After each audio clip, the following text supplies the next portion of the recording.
You got to know strategically what you want to achieve. And this is where a guy like Tony Akins and his experience, he has to be the guy that's going to want the ball in his hands and create an opportunity for a shoot. They got 3 shooters on the floor. Right now they've got Fein, Lewis, Fein, and Akins. And, yes, and don't forget Lane, who's the leading scorer for Georgia Tech off the bench. And if I'm Alvin Jones, I turn him loose to the offensive boards. So many times it's the missed shot that usually comes into play on a conversion. Here's the ball game, or will it be overtime? We'll find out. 1-4 setup. This place will rock if he can score here. Here's Shaun Fein with 8 on the shot. They want Akins to penetrate. Tony Akins looks up. No. Shaun Fein, baseline shot for the win. Got it! There it is! Oh, great execution! What a big shot! Great execution, a lot of poise, a lot of patience. There's still time left. 1.3 left, but that might be the winner. What a nice job of executing, Mr. Nessler. They get the middle range jump shot. Fein shot that with unbelievable control and poise. Poise, patient, and points. The 3 Ps. There he is right now. They overload. He gets a little head fake on Bogans, leaves Bogans, and there's the little jumper. And look at the reaction of the bench.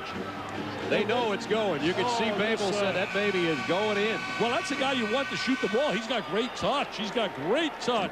18 points, and the reaction on the other end will tell the story for Kentucky.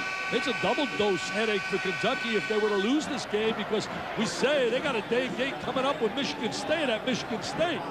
Shaun Fein, now watch the clock wind down, and Akins finds him in the corner. And then the little jumper on the baseline. And now Georgia Tech is 1.3 seconds away from a huge win for first-year coach Paul Hewitt.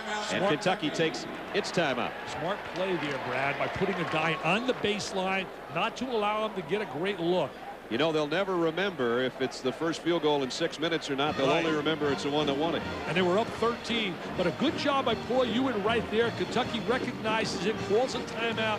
For the people out there, remember this. The game clock does not start until someone touches the basketball. And also keep in mind, as again we remind you about the football championship following us.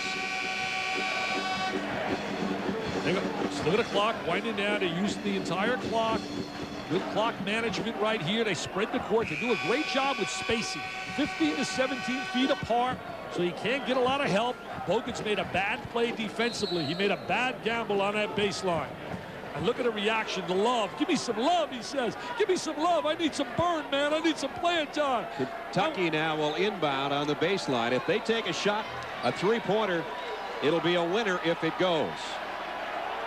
If they go full court pass to try to get it down, they'll go for the tie.